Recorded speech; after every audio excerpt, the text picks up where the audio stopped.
Welcome back to the Word Podcast, our second episode of the week. We have a lot to discuss with the state of the world these days, so we decided to split it up into two episodes.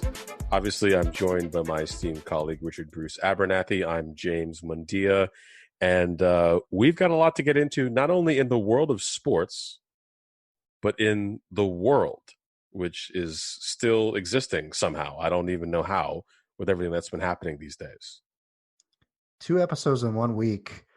I don't know what the great American people have done to deserve such a reward or punishment. I'm not quite sure which one it is.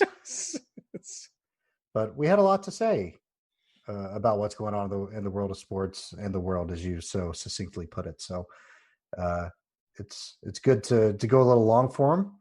Fortunately, we don't have anybody in the control room telling us we got to wrap it up.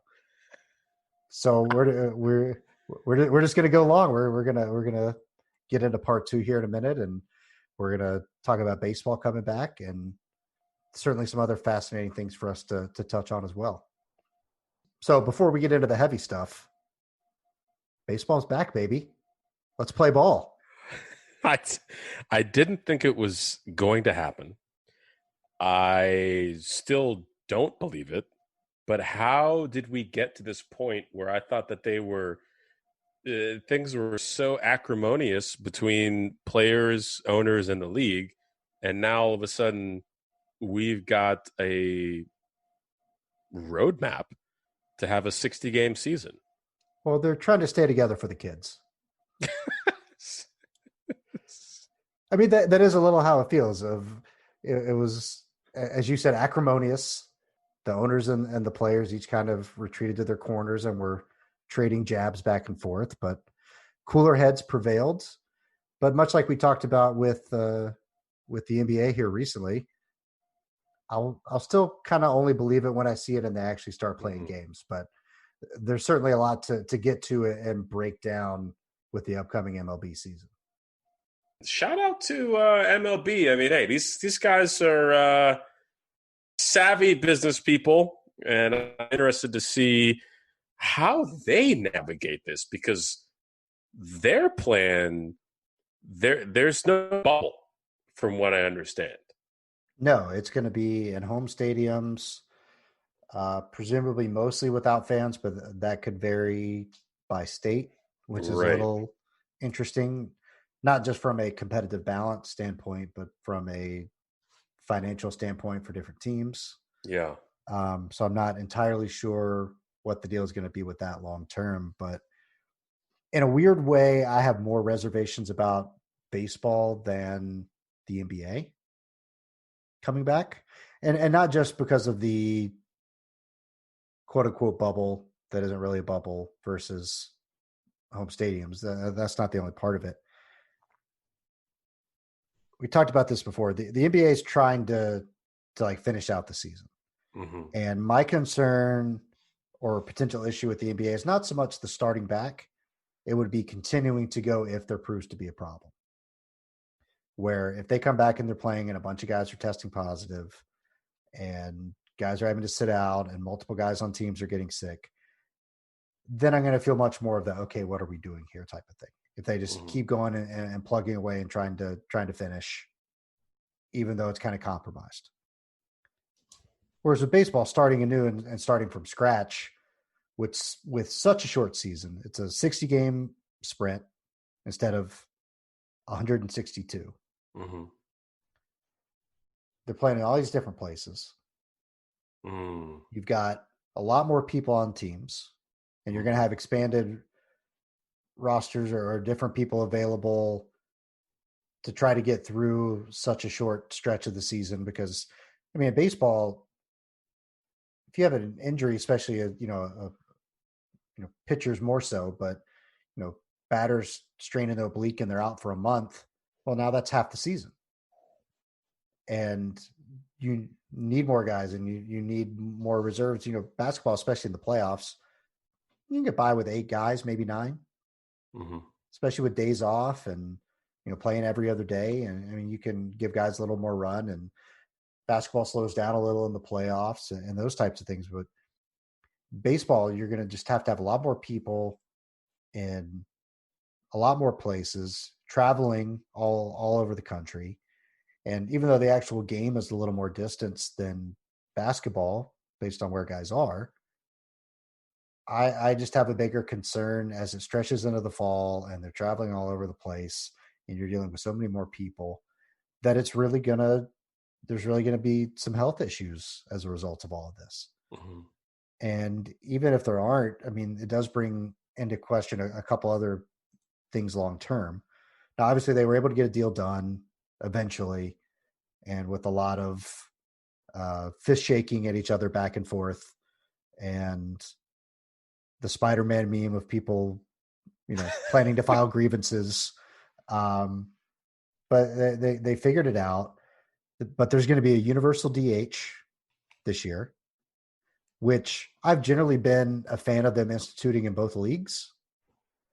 But to do that after you've already had free agency and we're almost through spring training when things got called off and teams have not prepared their rosters for having a DH, to then kind of like change the rules less than a month before the season starts is wild to me. And I don't understand it. Like I'm for that idea, but not like this. That's going to be a fascinating thing to watch. And the other thing is, especially with baseball, where the issues with players and owners are as tense as they have been historically, but especially over the last couple of months, I'm really curious to see what arbitration is going to look like after the season for players that are arbitration eligible, which is already an interesting dynamic anyway, with players going to teams and going to an arbitration court to get a raise in salary when they get into those years in their contract, where it just feels like there's no upside for the players here. Where if a guy has a great year, the team's going to say, yeah, well, with 60 games, it's a small sample size. There's no guarantee that would have continued over the whole season. So we don't need to give you a big raise because we don't really believe that that's the type of player you are.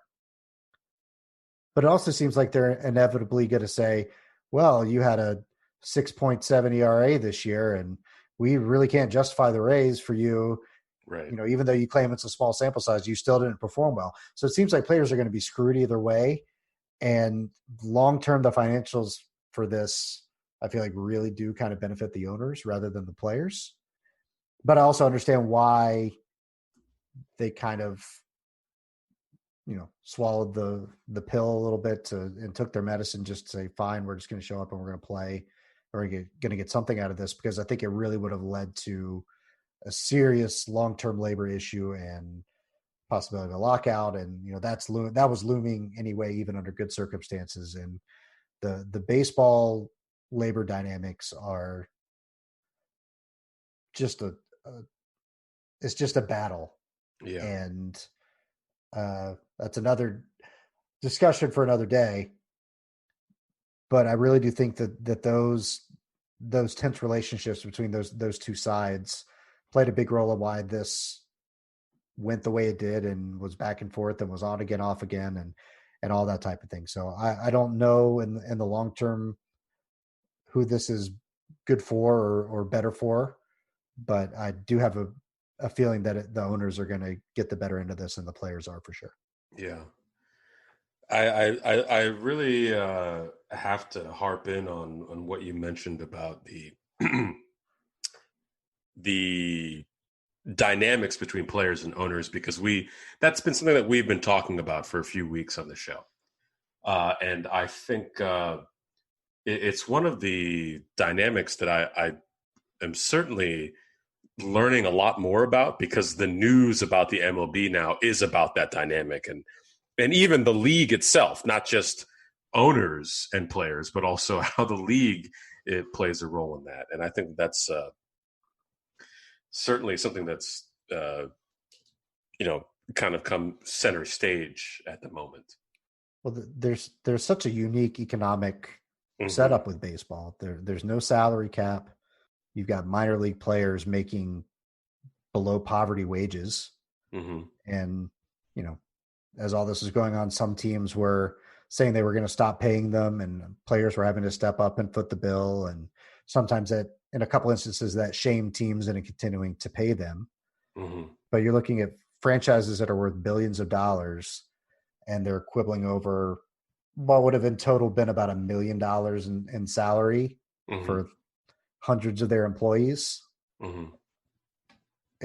The whole thing's just kind of silly to me, and the economic disparities and dynamics within baseball between teams in different markets, and the fact that there's no salary cap and all these things, it's just kind of a mess. And that I'm definitely pro player when it comes to that, and sports in general, but baseball specifically. But even taking a step back from that and just being, agnostic and down the middle. I mean, they clearly need to come to some sort of change one way or another, so that this isn't just the story over and over and over and over again, like it's been for the last 100 years, it seems like. It's I know we've been transitioned to the sports conversation here, but it just also seems like as we talk about the reopening of sports leagues, it's the economic sort of scenarios seem like a microcosm for the rest of the country. Like, are we just?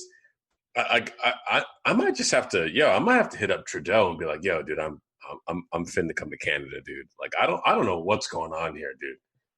Because now, as you've broken that down from the baseball perspective, this is. It's a hard thing, man, because there are so many jobs that are related to sports, whether it's on the media side or people working at the stadiums and ballparks, people operating hotels or restaurants or bars or whatever around the stadiums. And some of those places in certain cities might be closed, whether there are games or not, just, based on the coronavirus numbers. But sports is such a huge business beyond just the people making millions or billions of dollars off of it. Yeah. Is that it really does affect a lot of people, and it's such a big industry. And I think we always knew that, but until you can really take a step back and see what it's like when it's not there, I think that it was a little hard for people to realize just how many people were affected by it. I mean, if you go to an NBA game, I mean, you're talking about hundreds of jobs on a nightly basis that are based just on that game. And it's a hard thing because to your point is like, are you just putting people in harm's way? Is, the usher or the hot dog vendor or the parking attendant or whomever it may be, is it worth them risking getting this to go make $10 an hour or what? Or, yeah. I mean, I'm sure. I mean, while some of those jobs are well paid, I mean, others clearly are not, which is another problem that we have in this country. But it is it worth it for these people? And that's a great question, and I guess it's one that, much like the athletes, is a question that everybody sort of has to answer for themselves. It's funny, you reminded me of when I lived in DC, and we would go to Nationals games and we go to Wizards games, and it really was amazing to see in person. If you go to and then one time we went to an exhibition soccer match. I think it was like Spain and Honduras at RFK Stadium, and you go to all of these places on game day, and there are hundreds of vendors. The beer person, there's the hot dog person, the pretzels, etc. And it's not like going to a mall where there's a bunch of empty stores. Like, every vendor is busy. They're doing stuff. They're making money. They're getting tips, I'm assuming. And for that to just be taken away, for what seems like you said, probably going into next year, or a year from now, it's unfortunate. And yeah, the economy of that really does affect what sports looks like. And unfortunately, I just, as we talked about earlier in the show, I don't know if there's a way around that. And it does affect the economy of like, okay, yeah, how are we paying people, or what leverage do owners have versus what players have? And I, it's just really, it's upsetting, but this is, I guess, the reality that we live in now. And the MLB will definitely reflect that as they look like they're returning to play at some point. The collective bargaining agreements, I think, are a big reason you're seeing these leagues come back, because players don't want to be the ones to say we're not gonna come and create some strife on the bargaining front and risk getting locked out or making negotiations. I mean, at a certain point, you want to prove your point. You want to stand up, and you need to fight for what's right or what's safe and what's fair. But you also don't want to just completely put yourself behind the eight ball from a bargaining perspective. And I have gotten a little bit of the sense of feeling that with baseball specifically, that it was a little bit of a lose the battle to win the war type of thing, where if they just refused to play and not gone and filed a grievance, then things just would have spiraled completely out of control, and there would have been ramifications years down the line, even when this is hopefully not an issue anymore. So, I mean, it's really a complex and tough thing, and it's hard to answer. And I can see people feeling both ways about it.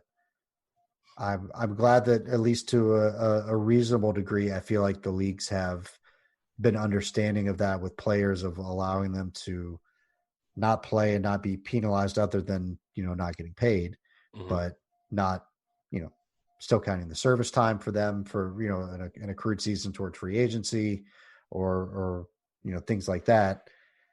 So it's just going to be interesting to see it play out. And you hope that guys aren't going to be getting sick in too big of numbers, that the whole thing feels just kind of not only pointless, but a bad idea. But I'm already dreading the relitigating history pieces after this is all over. See, this is why I told you they shouldn't have done it. It was a terrible idea. Like, if you feel that way, then I understand, but you got to kind of go on the record with that now. You can't just it feels like obviously they should have run a different play at the end of the game after they lost. I feel like we're due for a lot of those, and I'm still really on the fence, kind of like you are. And I'm leaning towards pro them coming back, but I worry that when they do come back, that if there is a problem, they're going to be slow to shut it down and call it. That's really my bigger concern, because I don't see a lot of harm in trying to start back and trying to play, but being realistic once things go. And I'm not saying the first time there's a positive test that, all right, we need to call it off, but I just hope that it doesn't get to a point where it feels like it was a really bad idea. Richard Bruce, DiMaggio, Abernathy breaking down the potential reopening of the MLB. It's certainly strange times that we live in, and we'll just have to see. I'm very iffy on all of this, if I'm being honest. Yeah. And there's some more sports news we're not going to get to tonight, okay. But I want to go ahead and tee this up for next week, and you don't know that I'm going to do this. Oh, this is okay. I'm getting it's M. Night Shyamalan, Richard Bruce Shyamalan Abernathy with the twist. Go ahead. I'm really worried about college sports.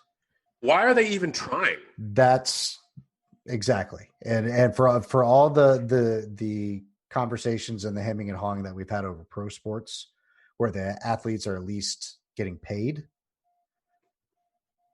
to have a similar situation with college sports where that is very much not the case, is very perplexing to me. And so we can table that for next week. Yeah, let's make it the headline for next week. But I do really want to get into that and have that conversation. I've been having some of those conversations privately with some friends of mine, and I can see on some level the case that some are trying to make. But any case that's being made for having sports is certainly not with the athletes themselves in mind. I'll say that. I was confused because I saw a headline on that was a I don't know a restaurant or something, and they were like, "Oh yeah, NCAA approves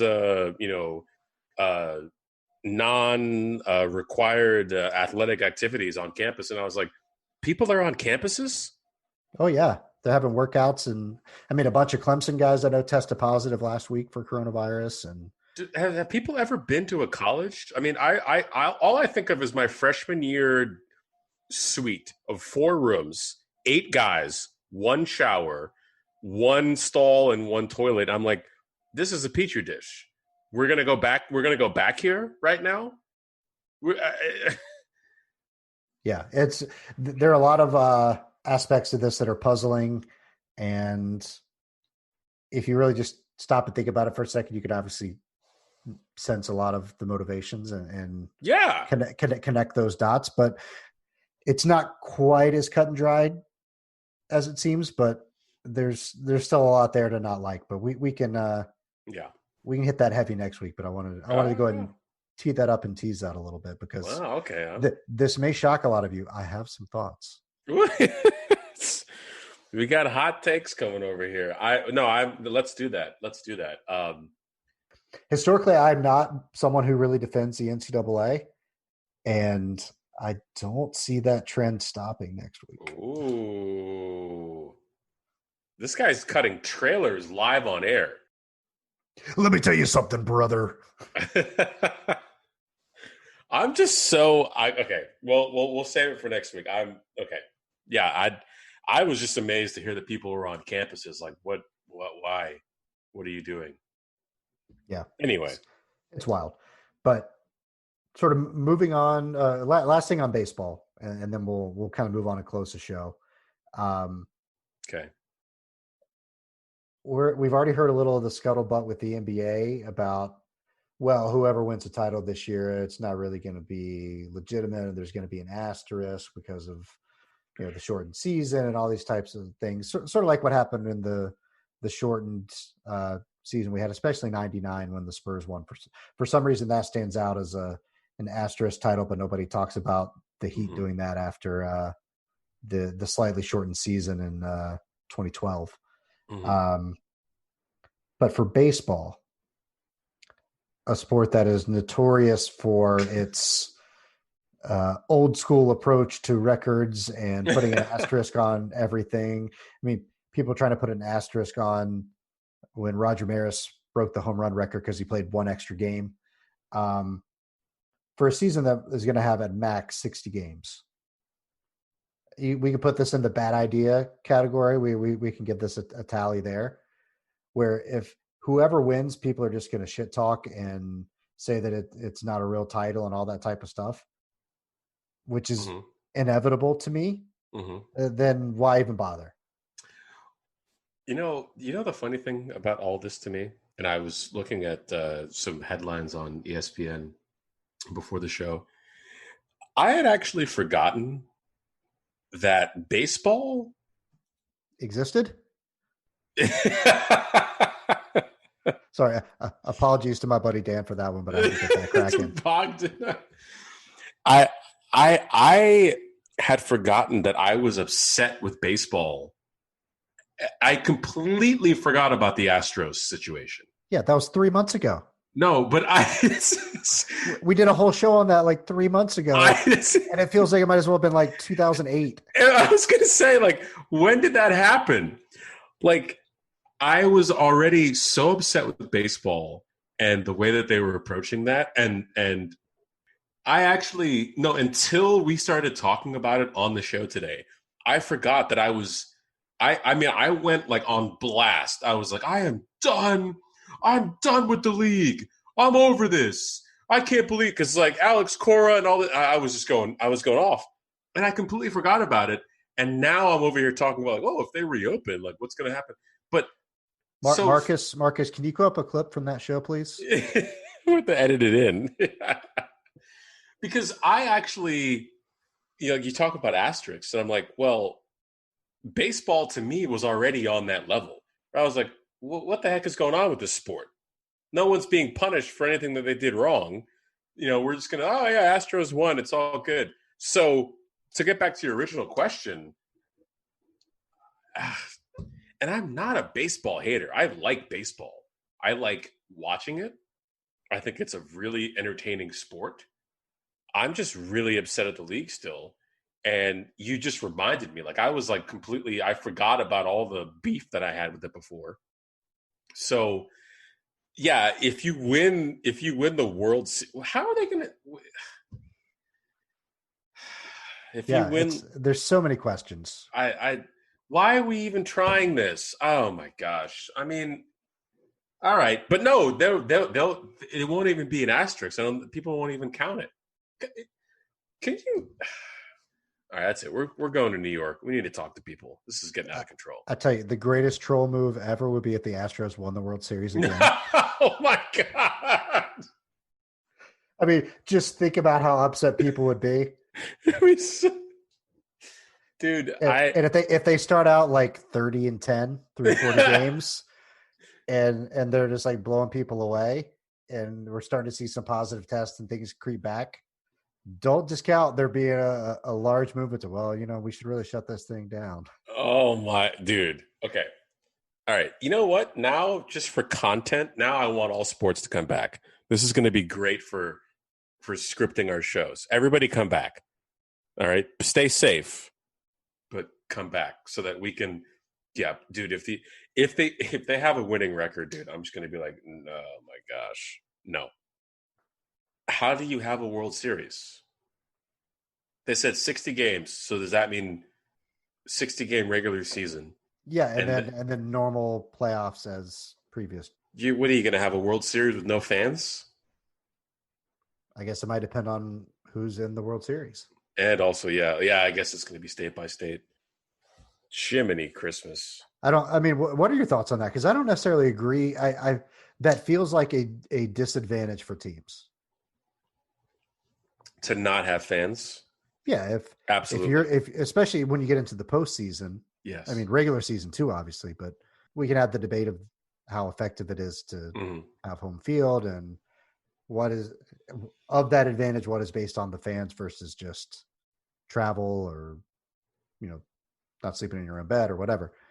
But it does seem like that's ripe for a competitive disadvantage. If let's say you've got, let's say it's the Dodgers and the Yankees.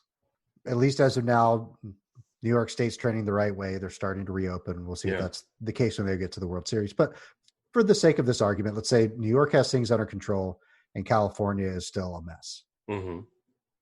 So games in Yankee Stadium, they've got fans everywhere. Even if it's not full capacity, let's say it's, 15,000 fans or whatever the case may be. And then with the Dodgers, it's just the organist playing music. It doesn't feel right to me. And I mean, I'm a little torn because I don't want to say no because, because they don't get to come out and play. You don't get to come out and play. Like, I don't want to be like that about it. But if you look at it from a competitive standpoint, first and foremost, and a financial one as well, especially in a sport that already has as many issues as they had, or as they have, as we've talked about on the show already tonight. Mm-hmm. And I know there's some revenue sharing and there's different things, but it is a little odd to me that there's going to be different rules in different cities.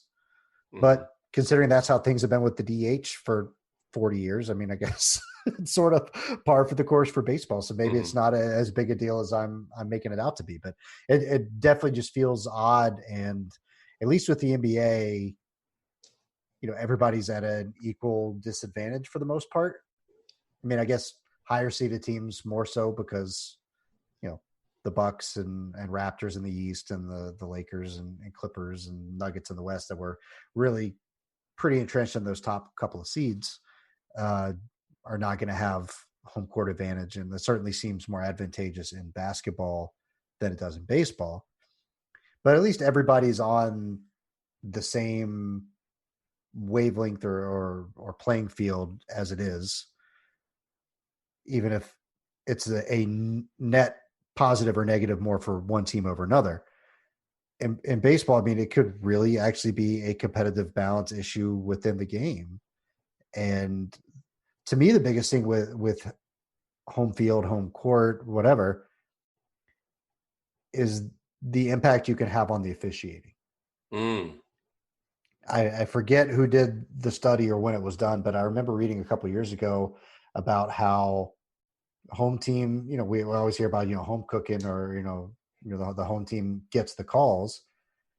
And it's because just from normal human psychological processes that if you're going to go announce a call and get screamed at by 20,000 people and cursed out and yelled, and the place is going to go nuts if you make a certain call, that you tend to maybe here or there call things a little differently or let something go or call something for this team that you wouldn't otherwise, just because of that subconscious human response. So if you take that out of the equation and I mean, maybe we're going to see the best officiating we've ever seen. I don't know. Maybe it's going to be right down the middle and it's going to be great. But it certainly feels like that is an aspect to it that could be missing. And I just don't know how that's going to go.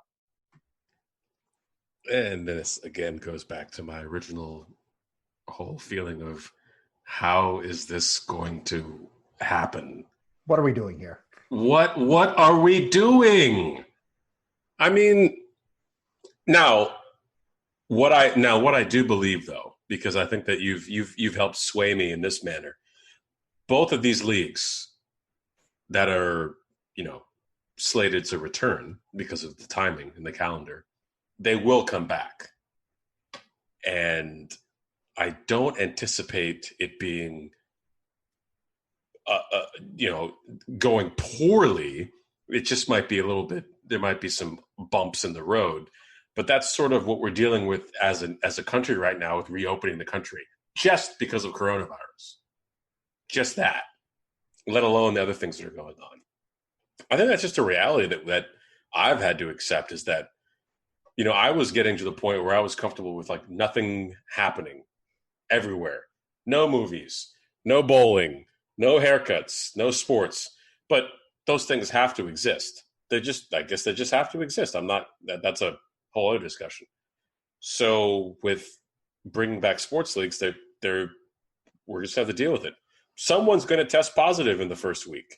Well, what does that mean? Does it mean that we push the calendar back a week and we make sure that we're doing contact tracing? I mean, they're not going to push it back based off a couple of tests. I think the only way that there's any adjustment to the schedule is if you really get to the point where a team can't compete because they're out like 4 of their 5 starters. Yeah. And it's going to be an interesting thing to watch for sure.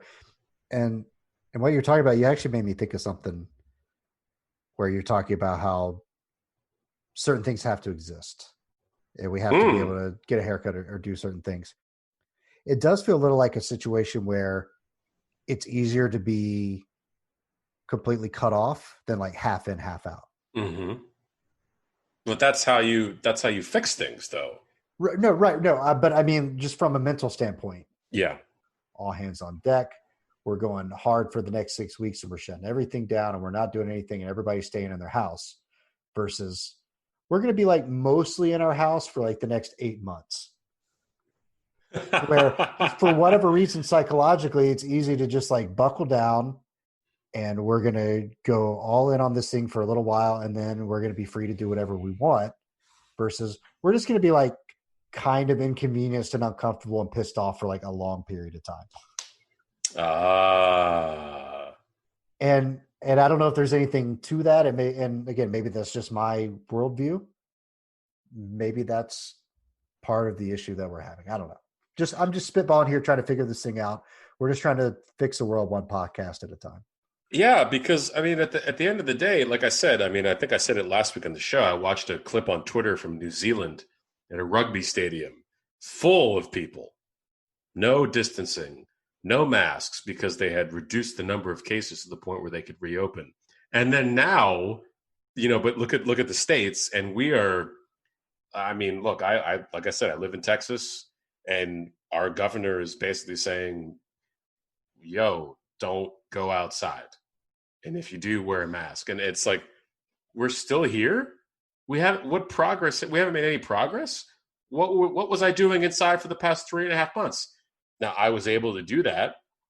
I have access to money because I have a job still, so I could like order things or, you know, get it delivered. But not everybody else did. So what were we doing here? Well, and that's an aspect of this that I feel like we haven't talked about enough, because we're fortunate to be in a pretty good position to not want for too much of things that we need. And I think that it's easy to lose sight of, with so many people out of work, or even the people that are still employed aren't making the same money they were before, whether their hours have been cut or are more reliant on tips or things of that nature, that with people not being out in restaurants or bars or other service industries, that's really hurt their living.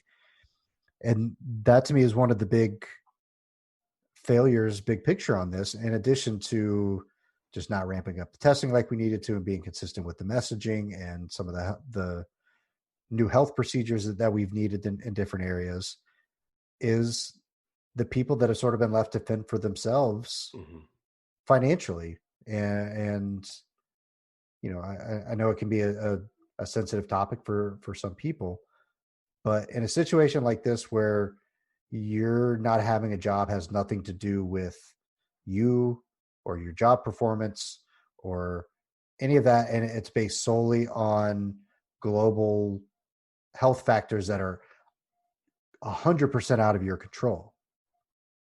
To not have a better safety net and not to do more for those people, and in fact, in a lot of cases, give money to companies that make billions of dollars, and we give them the benefit of the doubt that we don't give individuals, of like, well, you should have saved for this. You should have been prepared for these scenarios, where companies that just recently got billions of dollars in tax bailouts before all this anyway, that we don't hold them to the same standard.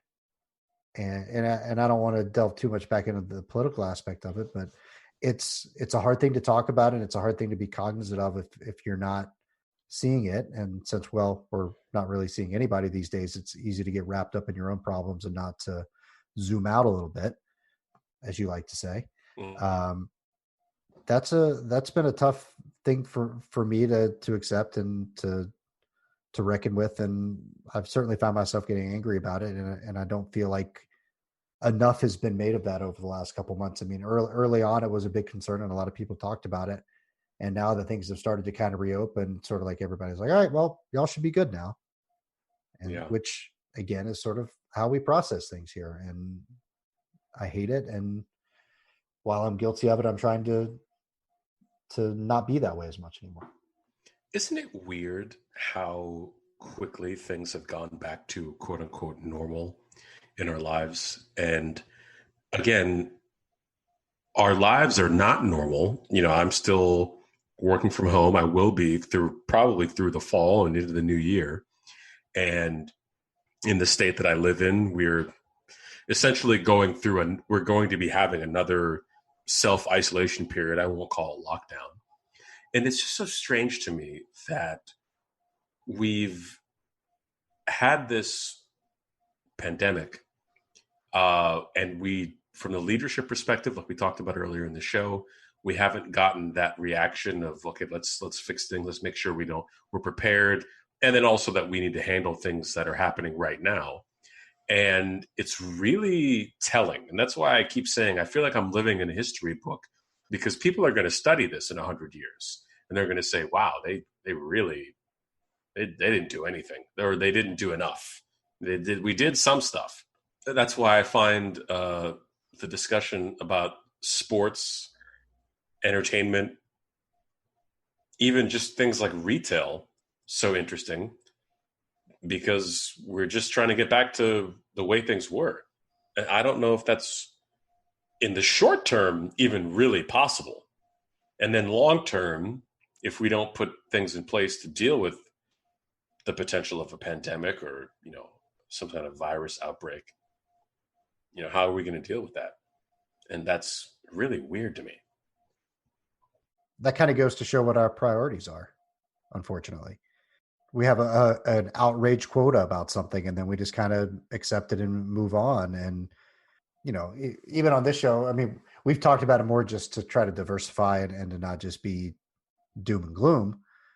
But it does seem like there are people that are more upset about their sport not playing games or not being able to go to those games than they are about the real world stuff that's going on that's causing people to die and lose their jobs and all those types of things. And that it just exposes what our priorities are and exposes a lot of hypocrisy in the way that we've dealt with these things.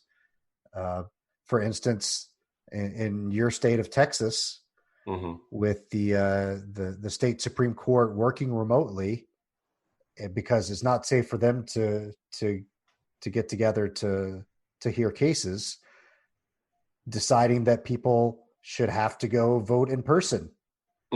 Just the rampant hypocrisy of things like that, where this is okay for us, but it's not okay for you. And we should be afforded this, but you should not. Right. We just have seen it over and over and over again. And just the lack of leadership to not just fix those things, but to even try to address them. Yeah.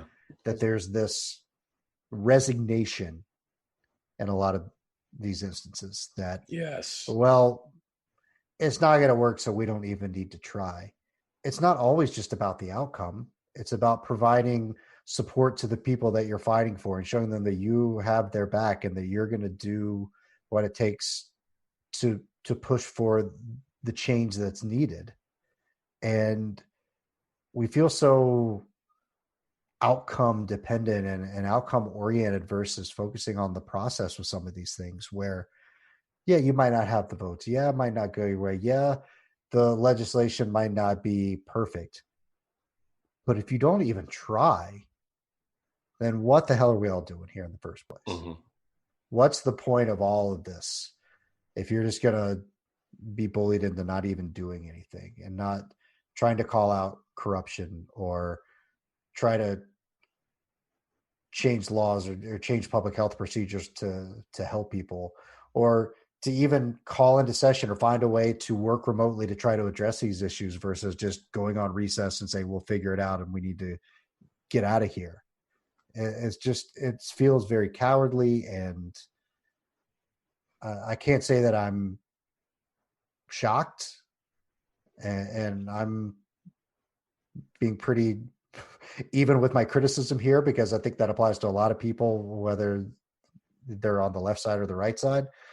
And I keep hoping that things are going to turn around, and I just don't see a lot of people sticking their neck out, and everybody is real comfortable. And I know it's easy for me to sit here and say that and act like I would do something differently, because I feel like I would, but I guess until you're in that situation, you never know. So I want to try to give a slight benefit of the doubt to some of these people, but they're making it really, really hard to do that. Yeah. As much as the realities of the situation and the numbers and the stark real world consequences, almost as disheartening is really just seeing the way that everybody's gone about trying to handle it. And it doesn't inspire a lot of hope for me. And hell, maybe that's why people don't want to wear masks, because they think we're all screwed no matter what we do anyway. I don't know. Right. Yeah, that's a good point. It's almost like I was texting with a friend of mine a few days ago, and the conclusion that we came to is that people have just kind of given up. So what that means for this podcast is that we are going to step our games up, because we got to do something here, people. I don't want to call this breaking news on the show, because it's not. Ooh. I know it's been a long-running joke for you about me running for political office, and it's something that we joke about, and it's a running bit. Oh, no. Oh, my God. Y'all better chill. I still don't think it's ever anything I would actually do. Wait, don't tease me. Don't tease me. But I have caught myself in a few moments thinking like, well, what if? There we go, people. Let's go. Y'all think it's a game out here? It's still probably a like 0.00 something percent chance. But I'm just so fed up with everything right now and so distraught about how things are happening. And yes, I do feel like we're missing leadership that is passionate, and it's all about holding on to your spot, and it's all about you've got, and I understand some of that is just the corporate world and the political world, and you have to kind of, you need to kind of let that go so that you can stay on the inside and make change from the inside. That's always the thing that we hear people say it in movies and TV shows of like, well, I know you really want to fight this, but if you want to make a change, you need to not rock the boat and make sure that you can be in a position one day to make the change. But if not now, when? Yeah, it seems like a time that's ripe for some major changes. And I feel like we're having the wrong conversations. And we're talking about this thing and approaching this thing all wrong. And we're trying to do a business as usual for a time that is anything but usual. This campaign has launched tonight. Y'all better donate. You think this is... I was about to make a website for the podcast. I'm about to make a website for the campaign, bro. Listen, some 25-year-old in Western North Carolina just won a primary earlier this week. Oh, really? And it seems like, it's a very Republican district, and they're now the Republican nominee, so it seems like they're likely to go to the House of Representatives. But and part of the reason that we're so screwed with all this, and it's something that I kind of alluded to earlier, where there's so much money in it now. And there's just really not room for people who are not career politicians or have a stable base of financial donors or money themselves to fund their own campaigns. There's just so much money in it that there's really not a place for a grassroots campaign like the Abernathy Mundia 2024 ticket. That's just not a thing that happens because, again, is there anybody, and if somebody has some information on this, and if I'm off base, I would love to be wrong.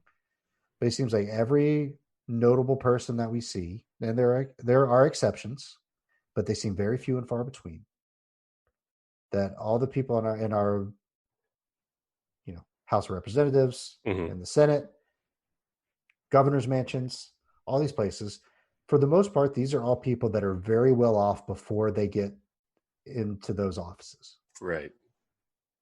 And we're reaping the benefits, or not the benefits, but the detriments of that is it's people who are out of touch, or people who just don't care at all, or have to compromise themselves to such a degree to get the money to stay there that they don't do the things that they should do or deep down want to do. And it's very easy these days to get beaten down by our political system and how we do our business. And that is the one thing that I think a lot of people, Republican and Democrat, can empathize with, is that a lot of people feel like they're being left behind and not listened to. And that's part of why so many people are angry and why so many people retreat to their corners. I just think we're not all being honest with ourselves about, we're not so different, you and I. That I do think that there's a lot of that for a lot of people. But much like with sports, again, the comparison, when people cape up for the owners instead of the players in labor negotiations, it's the same thing with politics, where we cape up for our millionaire versus your millionaire. And just the whole system is just completely out of whack. And I don't know if or when we can kind of get this thing back under control, but it's a tough thing to watch, and it's disheartening. What we have just witnessed, and I think that I have to say I really appreciate you opening up about that, because I think that we are at a turning point.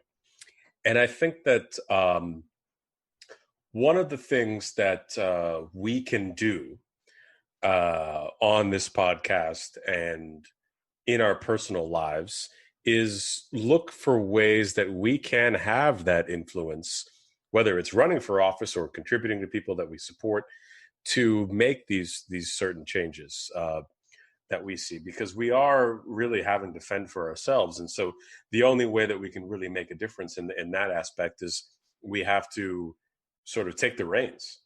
And I think that's something that we could really emphasize. I'm sorry. Yeah, emphasize on the program. Well, you mentioned it last week with the Obama town hall. And it was an interesting perspective that he took, because I think that he understands that there's a responsibility that people have when they see things they don't like, and that's what we saw with the protests and how they're sort of making an impact, at least getting the discussion more on the national stage, but also that at some point you're going to have to step into these city councils and state legislatures and governorships and national congressional seats, and eventually the presidency at some point for those that are so ambitious. And I think that that could be something that we try to support on this program. And it looks like we just launched your campaign, which I'm excited about. It's going to be a very interesting endeavor, and obviously, I think that it's landslide victories are clearly in on the horizon. So I'm excited about that. Listen, that's still just a bit. And at the current moment, I certainly don't feel in any way qualified or well versed enough in a lot of these issues on a policy level to even remotely consider anything like that, even at like a city council or anything of that nature. Okay. But I also think that's part of the problem. Mm-hmm. Is that people are so discouraged from pursuing those types of things that in the past, generations might not have been. Mm-hmm. Mm-hmm. Just because of the money that's required to do it, mm-hmm. and the general tenor of the discourse and the conversations and how those things go. And it's really easy to retreat into our respective corners and cape up for our team and just go with that and just make blind assumptions about people. It doesn't mean that they're wrong necessarily. I mean, clearly people who join one party over another tend to think about certain issues certain ways. But just because someone's a Democrat doesn't mean that I'm going to vote for them or agree with everything that they stand for and push for. Mm-hmm. And just because someone's a Republican doesn't mean that I'm not going to align with them on an important issue or feel like they're a good person or they're trying to do things for the right reasons. So much of politics to me is about intent. While I definitely skew to the left pretty hard, that's largely because I feel a lot of those people, even though they may do so somewhat incompetently at times, are at least pushing for the right things that I believe in and trying to make changes in certain areas of our society that are important or need some progressive change. Versus, I feel like a lot of people on the other side tend to try to kind of keep things the way that they have been or are, and we don't need to rock the boat too much and things are working just fine. But in times like this, where we clearly have a lot of problems and there are a lot of things that aren't working, to see people continue to try to push the status quo and act like everything's going to be okay if we'll just let things calm down really bothers me. Mm-hmm. Because that is clearly not a recipe to fix this. It's not the way. Going back and just hitting the reset button doesn't fix the problem. It just starts us even further back and puts people further behind the eight ball. And even if I don't agree with your policies or the way you want to do things, at least if you're pushing for change that's a more conservative version of change, at least you're trying to do something differently. And I don't feel like enough people are doing that. I think there's a lot more agreement on some issues in this country than people like to make it seem. Not that we aren't split on a lot of areas, but if you look at overwhelming concern over coronavirus and places that were opening up too early, that's been out there for a long time, that the vast majority of people were worried about reopening too soon. And shocker, they were right. You have an overwhelming majority of people in favor of some background checks and restrictions on certain types of weapons that people are able to buy. And people act like that's a red and blue issue, and really a lot of people are in agreement. So I think that there's a lot more that we all agree on than people like to say. There is an opportunity for us to come together, and it's such a cheesy thing to say, but you hear it all the time. It's like the night is always darkest right before the dawn. Yeah. And it's such a go-to cliche line. But if there's ever a time for us to get our shit together and figure it out and to start to change how we're doing things, is now. And I've been inspired by seeing so many young people out at these protests and pushing for change.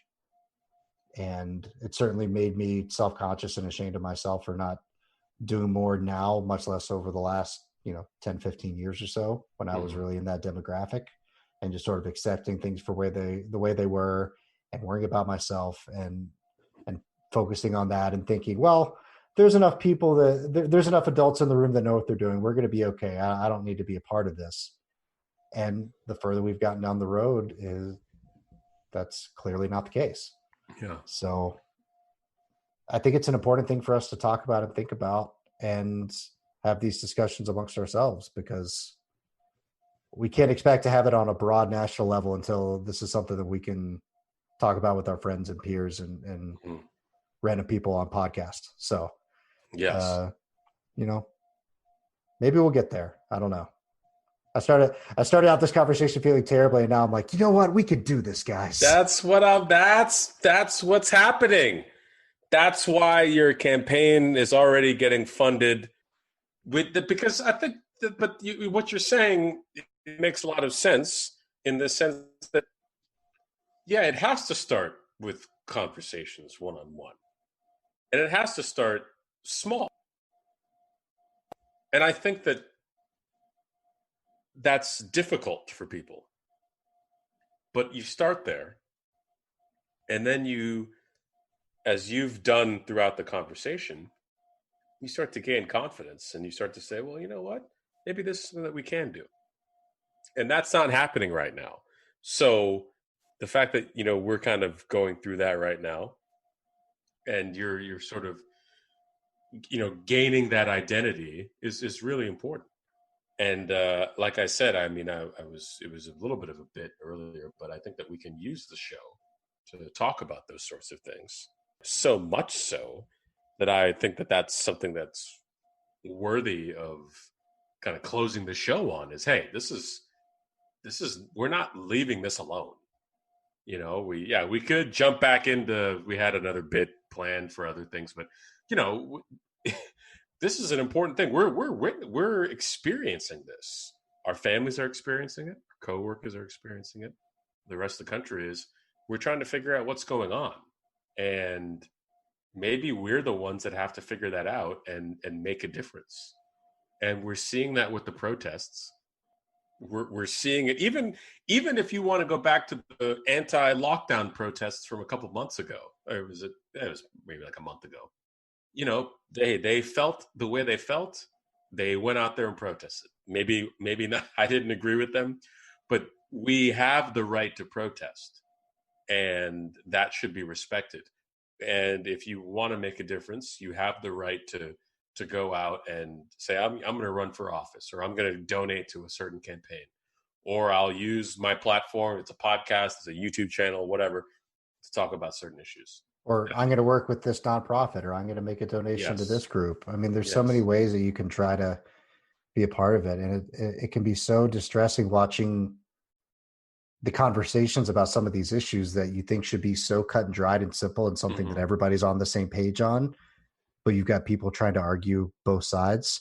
that's kind of how I feel about some of these discussions that we're having and debates on whether to provide financial assistance to people during this time or to provide federal funding for testing when the numbers continue to grow out of control and they're cutting federal funding for coronavirus testing in the middle of a pandemic. It's just mind-boggling. Why can't we just agree on certain things as being factual and true? Right. And understand that these are things that we all need to do. And the debate should be about how best to do them, not what to do. Right. And that to me is the biggest difference. And especially when you look at the response in other countries to this pandemic. Yeah. And the approach in ours or, Brazil right now, where there's just a mentality to stick your head in the sand and act like what's happening isn't happening. And the fact that more people are calling it out and more people are tacitly defending it by not saying anything is a really hard thing to reconcile.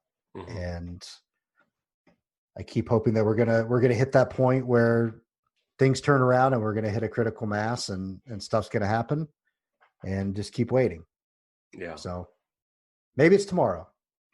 That would hopefully be nice. This podcast is dated and irrelevant by the time we get it edited. It's happened before. It has happened before. I feel better this time, but yeah, you never know. And so many of these things there can be a domino effect. And it takes one person or two or three people or a handful of people to stand up and say something or do something, and it emboldens other people and it creates a wave. And if that's not going to start higher up and it needs to start with us, then that's what we need to do. I like it. So in the immortal words of Herm Edwards, we can build on this. Herm Edwards. I love it. I think that's something that we can really embrace on the program here. So I appreciate you opening up about that. I do want to make some, before we close out, some administrative notes. Obviously, we are available on Twitter. You can hit us up at The Word Podcast. We're available on all your pod catcher apps, Spotify, Apple Podcasts, and obviously Spreaker, who is hosting our show at the moment. And we're also available on YouTube. We'd love to hear what you think about the show if you want to leave a comment or a review. But we certainly want to keep this discussion going about what changes that we can do as those of us that have a platform. And I think that's something that maybe we sort of realized while we were doing the show tonight. That being said, we'll be back next week for another episode of The Word, sports news and stuff. I can't thank you all enough for listening. And for my esteemed colleague, Richard Bruce Roosevelt Abernathy. He is James Israel Truman Mundia. Thanks for listening to The Word. We'll catch you guys next time.